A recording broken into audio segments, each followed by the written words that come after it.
Tujuan kami adalah konstruktif dan ingin sesuatu hal yang baik. Pada dasarnya kita menghormati akan pimpinan-pimpinan kita, tetapi kita juga harus memiliki suatu pendirian dan juga pemahaman yang cukup sehingga kita bisa menyatakan apa yang benar dan apa yang tidak benar, serta memohonkan untuk kiranya dengan roh kekristenan, dengan kemanusiaan penuh hormat, bahwa kiranya kita menjalankan sesuatu yang baik, yang beradab, yang sesuai dengan hukum-hukum Tuhan, dan juga hukum-hukum organisasi, bahkan hukum-hukum yang dipegang atau yang ditinggikan, disupremasikan oleh pemerintah bangsa negara kita. Oleh sebab itu, izinkan saya untuk membawa pengantar mengenai pendirian saya atau pendapat saya yang dibentuk selama bertahun-tahun, sampai saya sekarang umur 60 tahun, sejak menjadi seorang yang aktif di dalam organisasi Gereja Advent, khususnya Pemuda Advent, dan juga Persatuan Mahasiswa Advent Fakultas Kedokteran Unsrat Manado, kemudian juga Senat Mahasiswanya, dan juga kegiatan-kegiatan organisasi lainnya, dan sebagai objek dan subjek hukum, juga belajar untuk mengetahui apa-apa yang merupakan aturan-aturan yang menjadi dasar daripada kita melaksanakan sesuatu yang baik dan beradab. Pada tahun 1993, saya berada di Rumah Sakit Advent Bandung, dan saudara-saudara sebagian ada di sana, Pak Lukman ada di situ, Pak Leo Nusawakan juga, dan teman-teman yang lain. Direktur Rumah Sakit Advent Bandung pada saat itu adalah Dr. Simon Tumarere, dan dia pergi mengikuti akan konferensi kepemimpinan Advent sedunia yang dilaksanakan di Brazil.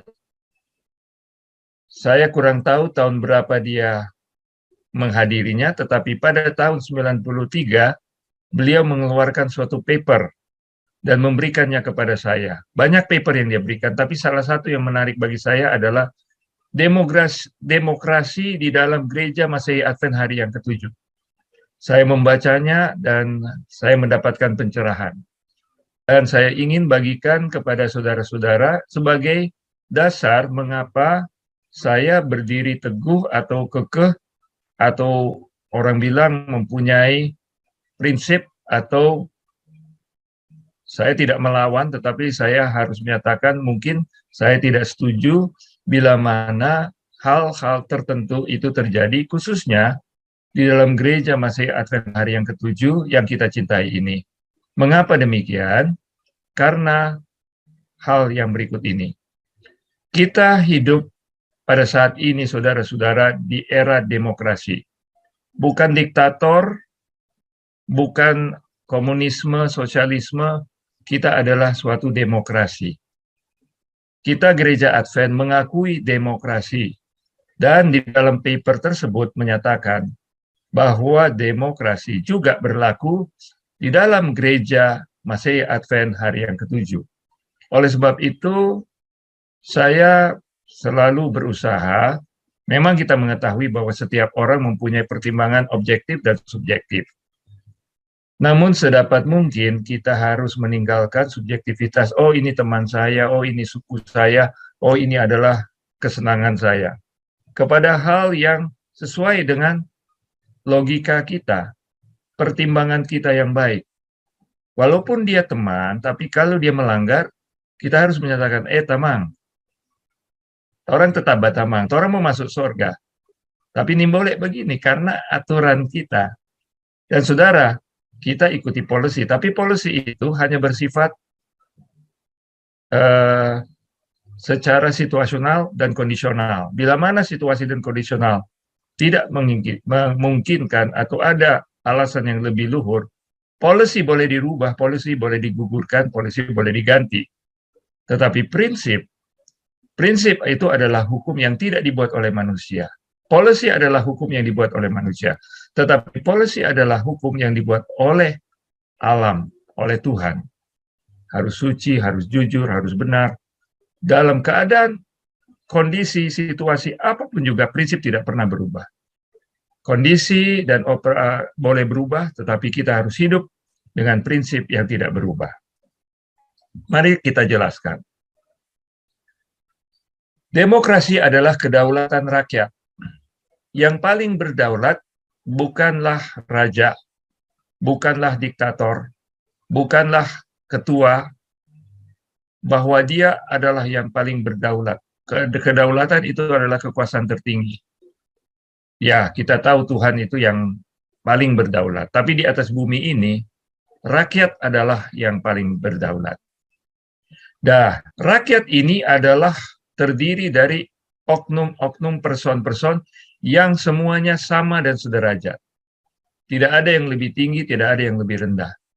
Namun ada orang-orang yang dijadikan pemimpin, yaitu mereka diangkat oleh rakyat untuk menjadi pemimpin mereka untuk waktu yang tertentu dan terbatas.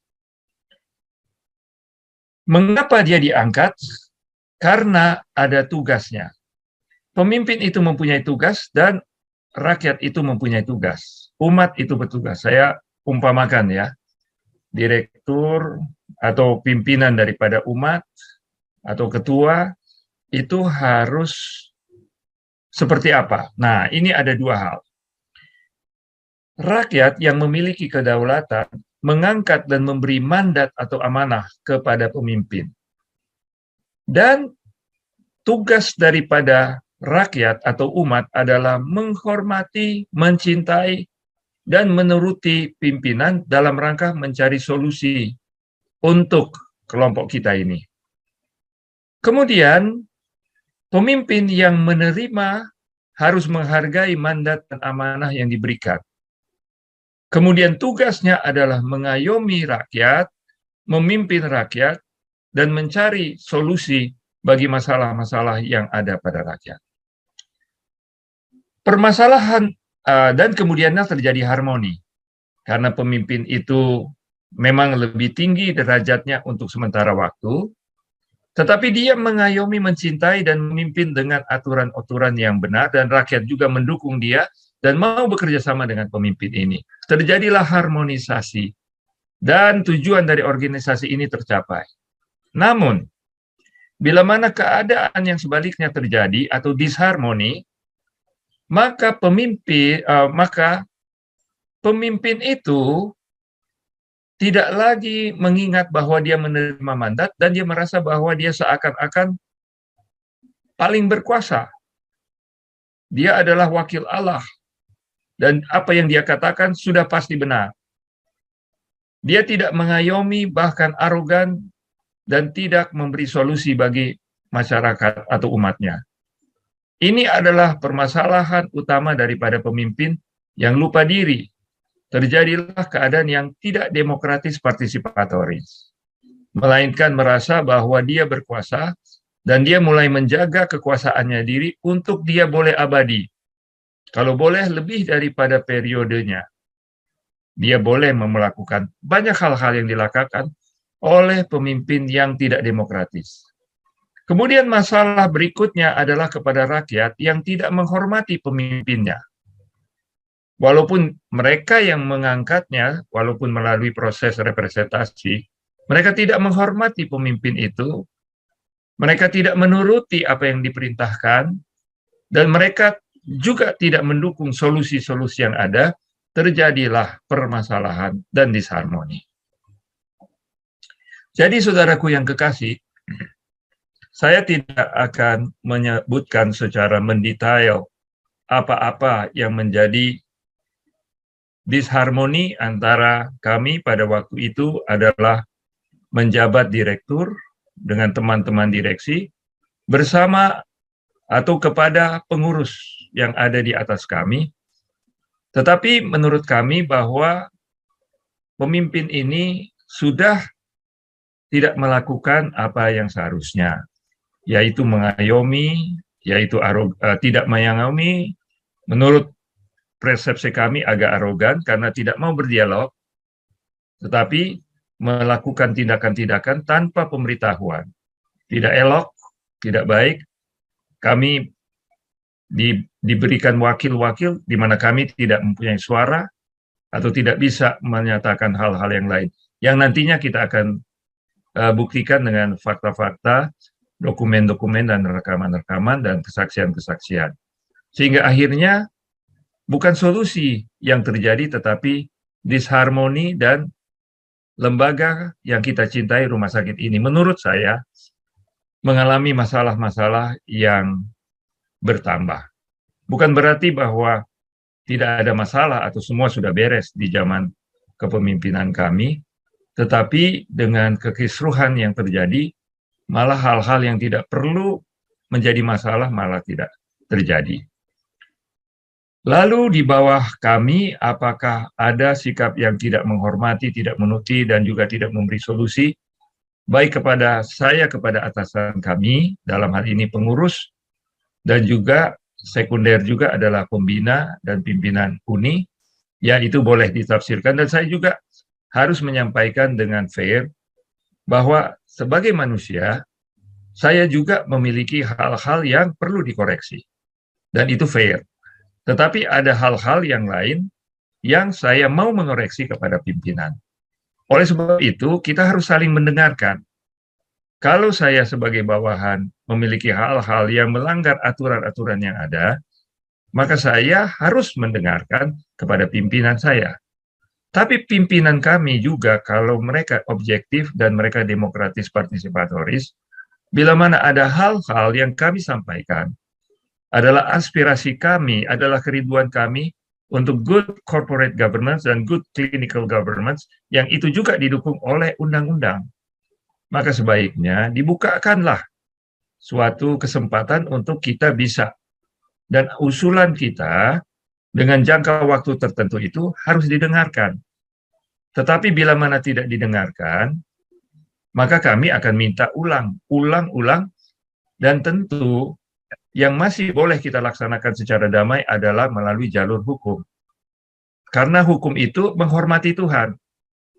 Yang tidak dibolehkan oleh Alkitab adalah membawa akan perkara kita kepada pemimpin yang lalim, yang zolim, pemimpin yang diktatorial. Tapi kalau pemimpin itu adalah objektif, dia itu wajar, dia itu logis, dan dia adalah baik, tentu kita boleh meminta nasihat kepada hukum-hukum negara. Karena itu adalah hal yang juga didukung oleh Alkitab. Untuk menggunakan ayat-ayat Alkitab, menurut saya, secara terlalu bebas dan menyatakan bahwa tidak boleh segala perkara itu dibawa kepada hakim. Oh, kalau begitu orang mencuri biar aja. Biarlah dia curi atau dia melakukan. Sedangkan di dalam organisasi gereja kita ada disiplin. Dan orang-orang yang itu, tetapi disiplin ini ada tata caranya yang saya tidak perlu mengelaborasi pada saat ini. Saya kira kita semua mengetahui hal itu. Sedikit untuk memberikan gambaran kepada saudara mengenai disharmoni yang terjadi antara kami, direktur dan pengurus, dan juga secara sekunder mungkin kepada pembina kita yang kita hormati, maka saudara harus kita mempelajari akan skema ini.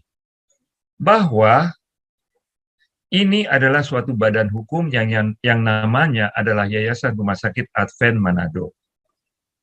Di bawah yayasan hukum ini, dia membentuk suatu badan usaha.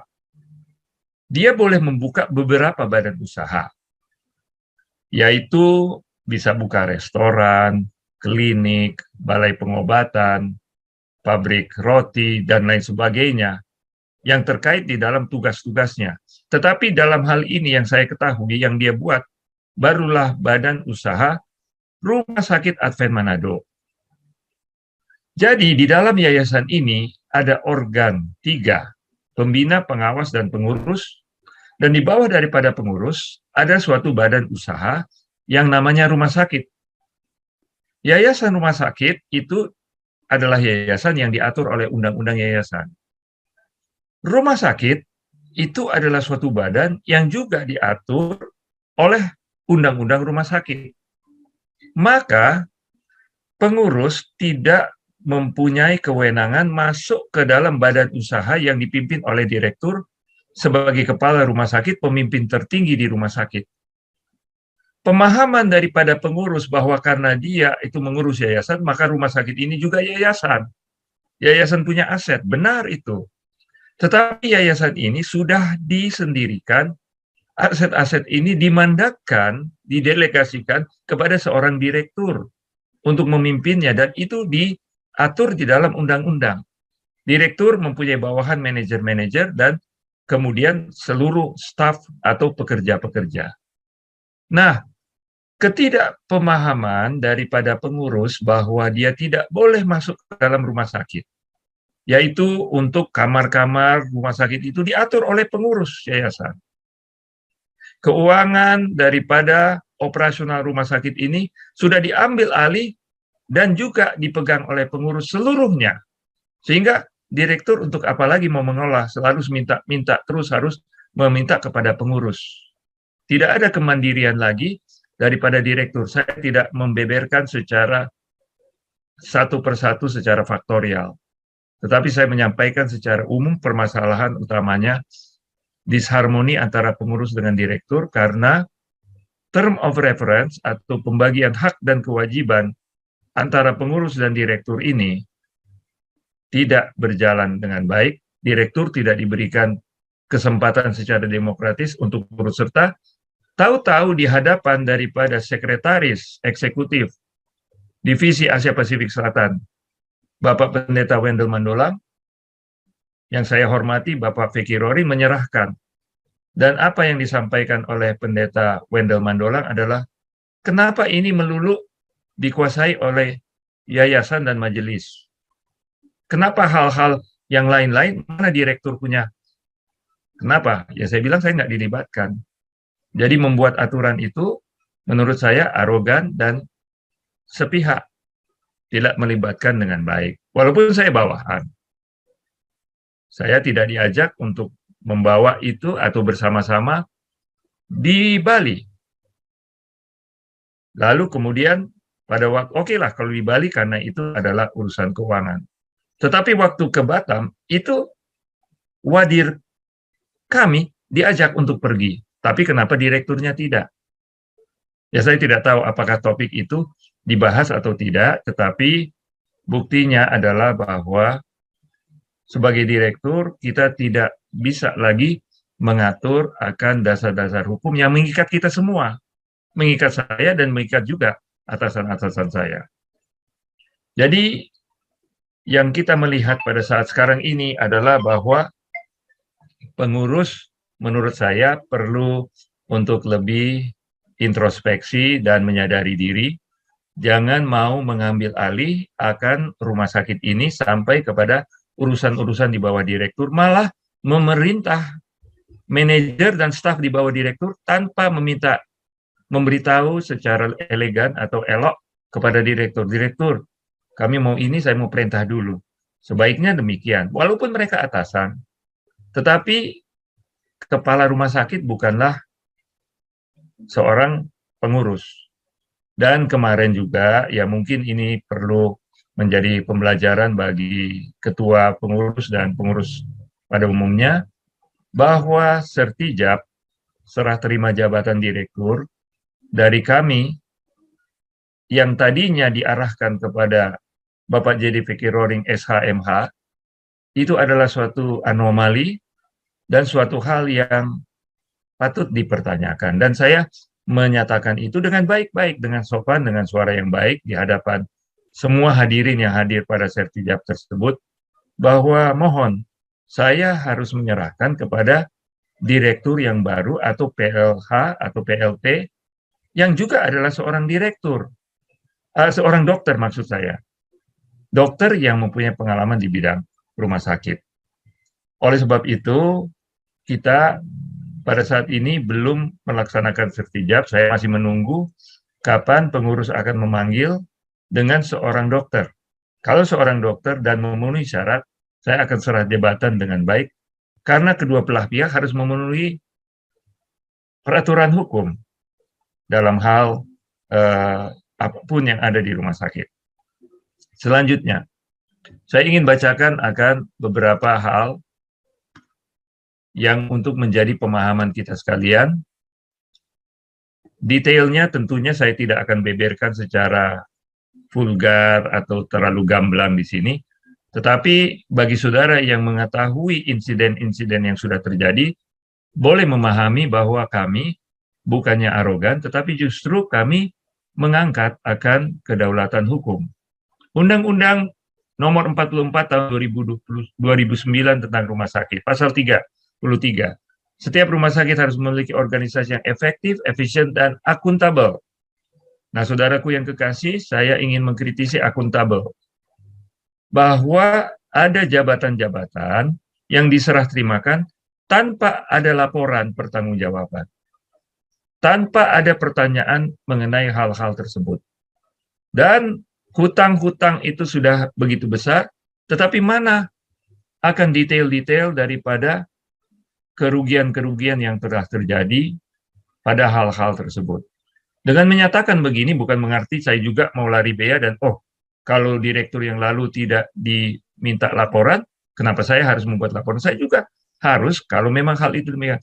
Jadi permintaan untuk kita melakukan rumah sakit ini yang aturan yang sebenarnya sebaiknya sudah dimulai kalau bukan kemarin ya hari ini dan besok juga. Lanjut. Organisasi rumah sakit paling sedikit terdiri atas kepala rumah sakit atau direktur rumah sakit, unsur pelayanan medis, unsur keperawatan, undang penunjang medis, komite medis, satuan pemeriksa internal, administrasi umum, dan keuangan. Oke, pasal 34, ini mengenai kepala rumah sakit. Kepala rumah sakit harus seorang tenaga medis yang mempunyai kemampuan dan keahlian di bidang perumahasakitan. Tenaga struktural yang menduduki jabatan sebagai pimpinan harus berkewarganegaraan Indonesia. Pemilik rumah sakit tidak boleh merangkap menjadi kepala rumah sakit. Pemilik rumah sakit adalah, kita sebut dengan hormat, di dalam yayasan adalah pembina, dan representasi daripada pemilik adalah pengurus. Jadi dia juga berperan sebagai pemilik, maka seorang ketua pengurus janganlah menjadi seorang direktur, walaupun hanya untuk 1 menit saja. Karena itu harus diangkatlah direktur, karena tanggung jawab rumah sakit itu atas nyawa, atas pasien. Dan seorang SH, menurut Undang-Undang Indonesia, tidak termasuk di dalam eligibilitas untuk menjadi direktur rumah sakit. Penjelasan sudah cukup jelas. Jadi yang dimaksud dengan kepala rumah sakit adalah pimpinan tertinggi di rumah sakit. Kalau di yayasan itu pengurus atas harta dan kekayaan, tetapi untuk urusan-urusan pasien, mungkin kita boleh berdebat. Kan keuangan ini adalah kami boleh ambil pengurus. Jadi direktur tidak usah urus uang. Oke, boleh saja. Tetapi dibuatlah aturan yang tertentu. Untuk apa ada wadir keuangan? Itu adalah tidak efektif bila mana pengurus yang mengolah keuangan. Tidak perlu saya ada seorang wadir keuangan dan dilapisi lagi oleh kabag keuangan, dilapisi lagi oleh chief accountant. Jadi perlu dipikirkan kalau memang pengurus mau mengambil alih keuangan operasional sehingga tidak membedakan antara keuangan yayasan dan keuangan daripada rumah sakit. Dikiranya keuangan rumah sakit itu juga keuangan yayasan. Nah, di dalam hal ini, di dalam bertahun-tahun kami berada di Uni Barat, kita sudah melihat perbedaan ini, apa kewenangan daripada wadir keuangan dengan bendahara yayasan. Nah, silahkan kita boleh bedah dan kita melihat bagaimana peran daripada kedua jabatan ini dalam sama-sama mengelola uang. Lalu sistem keuangannya itu hanya satu, Sanplas. Apakah Sanplas ini adalah kewenangan daripada pengurus yayasan ataukah wadir, kabag, dan chief accountant kami? Silahkan. Nah, ini karena belum ada jelas terjadi kekisruhan, dan tentu saja kita tidak bisa menyatakan siapa yang benar salah selagi kerangka hukum kita ini masih tidak memenuhi syarat atau tidak mengaturnya dengan jelas. Lanjut. Pimpinan rumah sakit tidak boleh merangkap jabatan manajer di rumah sakit lain.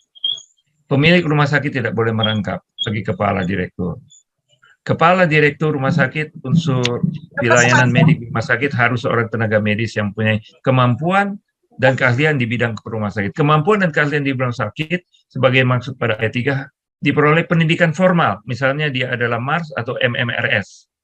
Pelatihan, sertifikat-sertifikat, dan atau pengalaman bekerja di rumah sakit. Oke, sudah lebih spesifik. Lalu ini menjadi lebih spesifik lagi.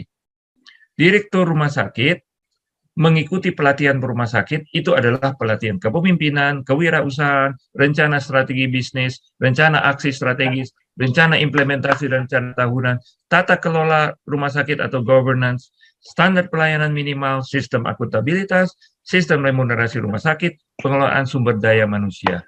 Jadi saudaraku, dengan menerapkan ini, kalau ini ada dituliskan di dalam kita punya anggaran rumah tangga dan juga peraturan internal rumah sakit, alangkah bermutunya rumah sakit ini. Tetapi apa yang kami saksikan bahwa pengangkatan direktur dan wadir-wadiran ini dibuat terlalu simpel. Tidak ada memintakan apakah ada dokumen-dokumen ini kepada kami, direktur, wadir keuangan, dan wadir medis yang dibuat pada tanggal 12 Juli tahun 2022 ini. Saya bisa meyakinkan karena saya sudah menanyakan dengan tertulis kepada pengurus dan juga tembusan kepada pembina. Mengapa mengangkat akan direksi pada saat sekarang ini dengan tidak ada kriteria? Sedangkan pada bulan Juli tahun 2020, ketika kami disaring untuk menjadi direktur, itu ada 7 calon, ada 12 panelisnya, dan kriteria-kriterianya itu sangat rapi disusun. Apakah dia berintegritas, apakah dia mempunyai pengalaman, apakah dia bisa ini dan itu dan itunya. Di dalam tahun 2022 ini tidak ada. Maka seorang yang tidak capable dalam membuat rencana strategi bisnis, bahkan formularium obat pun, itu boleh tembus menjadi wadir. Nah, sekarang kita mau mencari direktur. Oke, apakah kita mau mencari direktur yang memenuhi syarat? Dan ini secara hukum, Permenkes, Peraturan Menteri Kesehatan nomor 971 tahun 2029, tentang kompetensi penjabat struktural rumah sakit. Apakah pengurus kita baca ini? Sudahlah kalau pembina, karena pembina itu tidak perlu tahu apa-apa lebih banyak mengenai perumah sakitan, itu harusnya pengurus yang lebih mengetahui, dan direkturnya, dan juga manajer-manajernya. Jadi inilah suatu hal, saudara, bukan sekali lagi kita mau mencari-cari salah, tetapi inilah yang kita sampaikan, bahwa akal budi kita menyatakan common sense kita bahwa yang dimintakan oleh undang-undang pasal atau peraturan menteri pasal 10 ini adalah sangat-sangat baik karena kita mau membangun sistem yang berkualitas. Surat edaran Komisi Akreditasi Rumah Sakit dipimpin oleh tenaga medis, oke. Persyaratan untuk direktur disadakan. Nah, di sini dikatakan pendidikan dan pengalaman direktur tersebut telah memenuhi persyaratan untuk melaksanakan tugas yang termuat dalam uraian tugas serta peraturan dan perundangan. Kita bertanya, mana uraian tugas tersebut daripada hal-hal ini? Nah, ini menyatakan bahwa ada kebutuhan, ada kekurangan. Nah, mari kita duduk bersama dan membuatnya. Dan sebagai kesimpulan, karena saya akan memberi waktu kepada yang lain, setelah saya membedah akan kasus yang terjadi, maka saya melihat bahwa dasar hukum ini yang lemah. Memang pengurus mengatakan, ini dasar hukum kami masih ikuti. Iya, betul, itu legal. Tetapi legalitas ini kurang bermutu. Karena kalau boleh diangkat orang dengan suara terbanyak oleh pengurus atau majelis, tetapi orang itu tidak kompeten, maka Rumah Sakit Advent Manado akan menjadi salah satu lembaga Advent yang tidak baik, yang tidak bisa menjalankan hal-hal karena orang-orang yang diangkat adalah orang-orang yang tidak kompeten, walaupun dikatakan, oh dia loyal, dia baik, tetapi dia tidak benar. Yang kedua, petisi kami supaya terjadi harmonisasi antara pengurus dan pelaksana yayasan, yaitu direksi, maka personilnya dipilih ulang sesuai dasar hukum baru, karena menurut observasi saya, kompetensi itu harus perlu selain integritas, kejujuran. Nah, permintaan kami yang ketiga adalah buat ulang Renstra, strategi, dengan visi dan misinya. Kalau pada waktu yang kemarin, visi misi itu dibuat oleh kami, mungkin sendiri sebagai direktur, tapi sekarang ada dari divisi, ada direktur Adventist Healthcare Divisi, ada juga umat-umat Advent, baik di Sulawesi, Maluku, dan Papua, yang orang-orang brilian. Untuk membuat Renstra ini, jangan hanya dibuat oleh satu kelompok tertentu dan tidak melibatkan, tidak ada partisipasi yang luas. Padahal kita memiliki otak-otak pengalaman-pengalaman yang brilian, baik di dalam perumahsakitan maupun di luar perumahsakitan yang boleh melahirkan suatu Renstra yang baik. Ya, contohnya saya melihat bahwa waktu mendirikan daerah Minut Bitung, itu ada suatu Renstra. Sekarang kita perlu bertanya, setelah 5 tahun, 10 tahun, atau berapa tahun, apakah Renstra itu tercapai atau tidak? Nah, itu juga diatur dalam akreditasi rumah sakit, karena itu adalah hal-hal mutu. Dan keempat, hal yang sangat penting bagi saat sekarang ini secara praktis adalah hutang-hutang sejak masa lalu itu harus dilunaskan. Memang kita mengetahui, pada waktu saya datang, hampir 30M, 20M sekian adalah hutang daripada rumah sakit ini. Dan kita ucapkan terima kasih bahwa kita mendapatkan suntikan dana daripada SSD divisi yang turun pada September tahun 2020 sebesar 7,2M. Tetapi masih banyak lagi hutang yang lain yang belum bisa dibayar, dan ini hutang harus dibayar. Sedangkan profit daripada hasil operasional rumah sakit ini naik turun, belum bisa membayar miliaran. Dan pada bulan Mei kemarin saya menghitung, hutang yang sudah jatuh tempo sudah bernilai kurang lebih 18M. Ini berarti kita harus duduk bersama dan mencari tahu pemilik kita dengan segala hormat, yaitu Uni dan divisi, bahkan General Conference. Sebagai pemilik daripada rumah sakit ini, perlu untuk menyelesaikan hutang-hutang ini. Dana dicari dari mana, bagaimana, ya, itu mari kita pikirkan. Dan permintaan saya adalah, kita adalah umat Tuhan yang mengelola akan lembaga-lembaga organisasi Tuhan ini. Sikap jujur dan integritas itu sangat penting, dan jangan lupa kita juga demokratis, partisipatoris. Ya, jangan arogan, menutup pintu dan lain sebagainya, tapi berikanlah forum dan juga membuat tindak lanjut daripada keputusan bersama itu dengan baik, sehingga tidak ada wan prestasi daripada kedua belah pihak. Dan kepada seluruh pendengar yang ada pada saat ini, saya pada saat ini berbicara mungkin agak terbuka, tetapi saya tidak menyerang pihak mana-mana pun. Saya hanya menyampaikan hal yang benar. Untuk menyampaikan kritik mengenai hal-hal tersebut secara detail, ada forum yang lebih spesifik untuk kami melaksanakan hal tersebut, lebih etis dan elegan, dan saat itu kita akan bukaan seterang-terangnya. Dan tentunya pendapat pribadi saya bahwa seterang-terangnya ini bila mana kita ada diberikan forum untuk kita boleh buka-bukaan. Tetapi bila mana kita menyampaikan dan tidak didengarkan, bila mana kita mengusulkan dengan ada permintaan batas waktu dan tidak didengarkan, maka akhirnya kita harus membawa ini kepada forum yang pas secara undang-undang, yaitu forum hukum, yaitu baik polisi, jaksa, ataupun pengadilan, yang seperti di awal saya tadi katakan bahwa ada menyampaikan bahwa kasus apapun juga, jangan bawa kepada orang yang tidak seiman atau orang yang lalim atau orang yang kafir atau apa. Saya punya pendapat pribadi saya bahwa polisi, jaksa, dan hakim yang baik juga adalah wakil Allah. Jadi tidak harus diterjemahkan secara generalisata bahwa semua perkara itu jangan dibawa ke polisi. Orang boleh curi ini, orang boleh tidak hadir dan lain sebagainya. Dan saya sangat menghormati karena saya tahu ada seorang pemimpin kita yang ada di divisi saat sekarang ini yang menyatakan peraturan harus diikuti, melapor itu bukanlah suatu hal yang tidak baik. Bila mana laporan itu benar, laporan itu mempunyai alasan, fakta, dan didukung oleh bukti-bukti yang kuat dan tidak terbantahkan.